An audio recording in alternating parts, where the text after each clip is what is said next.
Hi y'all, this is so blessed. Welcome to the blessed place. How y'all doing? Hope y'all having a wonderful and blessed weekend.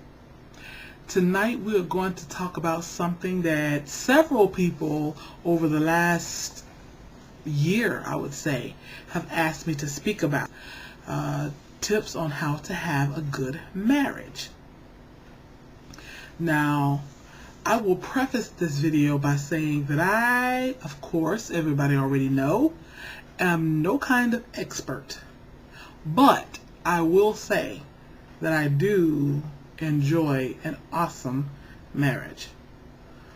But one of the main reasons I enjoy a good marriage is the first tip that I'm going to give you. And that is God. In order to have a good marriage, you have to have God somewhere in your life. It would be awesome if both spouses had God in their life, but at least one of you has to know God. You have to have some spirituality. You have to have some prayer.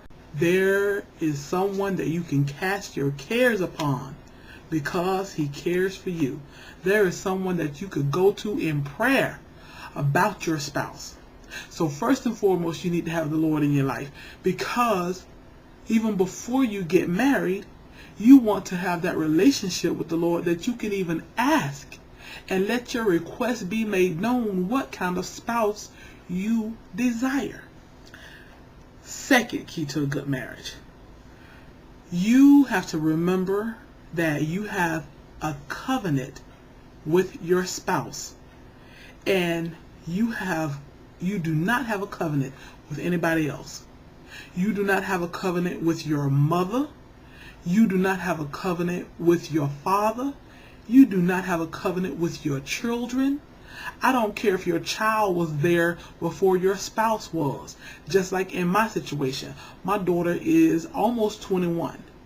And when I got married, my daughter was about maybe 16. I think she was in her 11th grade year of high school when I got married. And although she is my heart and she is the apple of my eye, and I know y'all heard me talk about my daughter, I am proud of her. But I did not enter into a covenant with my daughter. I entered into a covenant with my husband. Therefore, my daughter does not come before my husband. My daughter does not come between me and my husband.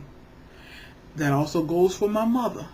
That also goes for my 3 sisters. Y'all know I love my sisters. Hey, love to talk Deb and my round hips and D Hill. I love my sisters, but I did not enter into a covenant with them. So all those outside relationships, you have to put them in certain perspectives and certain priorities. You did not enter into a covenant with them, so your spouse comes first. You know, it's God and then it's your spouse. Next, communication. Communication is so important, and that's a whole video in and of itself. But you must be able to communicate, and communicate on a deeper level. And that might not come automatically at first, because even with my husband and I, we have a great relationship. We have awesome communication.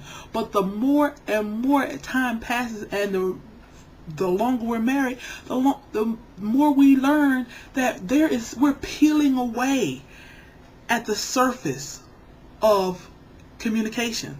We're getting into deeper and deeper and deeper communication. That we thought at every level we think that we have an awesome communication. And then as we peel away these levels and get into a deeper, intimate communication, we realize that there's yet more and more and more for us to learn about communicating with each other.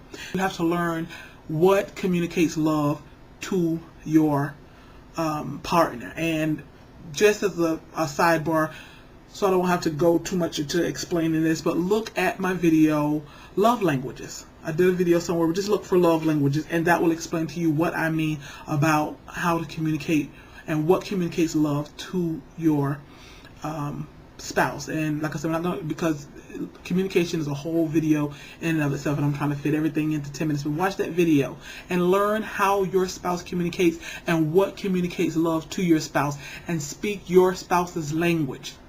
Next, key to an awesome marriage is you must have realistic expectations when you enter into a marriage. You cannot be a sad, depressed, angry, hateful, backbiting person and think that when you get married, everything will be all good. You will no longer be depressed. You will no longer be unhappy. You will no longer be mean-spirited, etc., etc. You have to have realistic expectations. First of all, nobody is perfect, and nobody is going to come and just magically bring you happiness.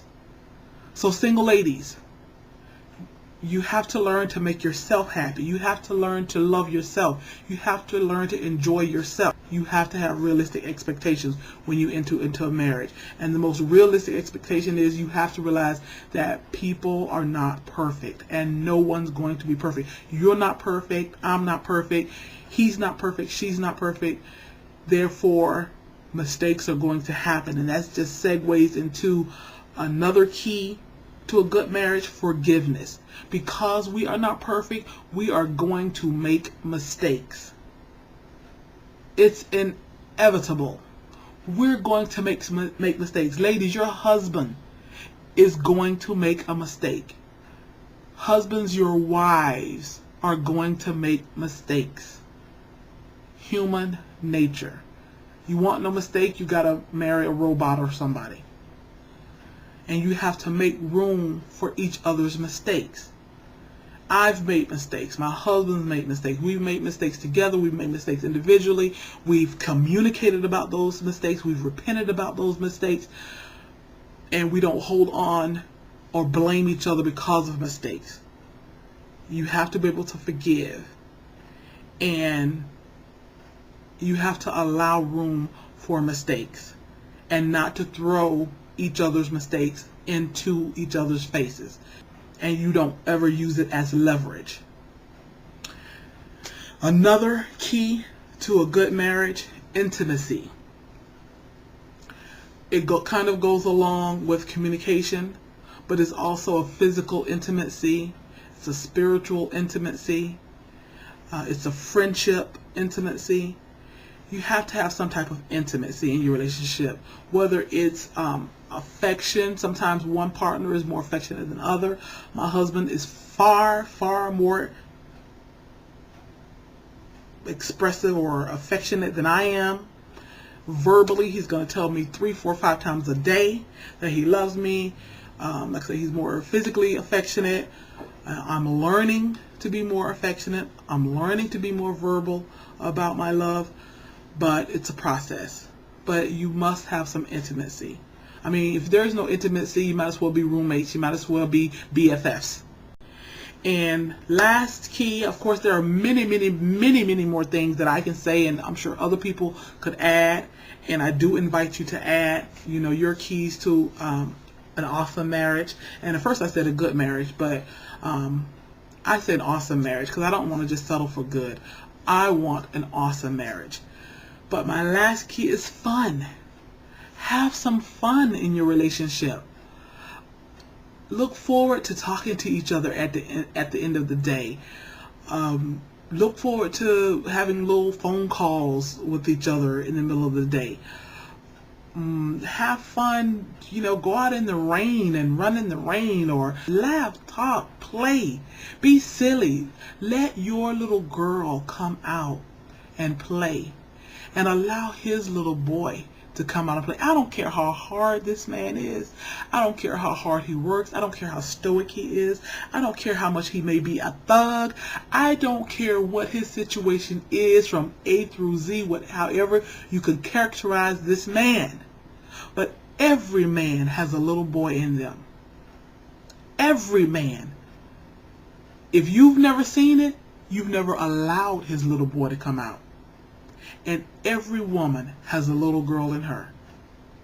And if you never allowed your little girl to come out, it's because somebody crushed her a long time ago and you safely hid her away and you said you'll never let her come out again. But all of us, each one of us, man and woman, has a little girl or a little boy in us. So let your little girl out and allow him to let his little boy out and be vulnerable. And let his little boy play with your little girl and y'all have fun. Okay, these are the keys to having an awesome relationship, and I hope it helps, inspires, encourages, blesses someone, because family is so important. We are losing a lot during this day and time. But hold on to your God and hold on to each other and hold on to family. Y'all be blessed.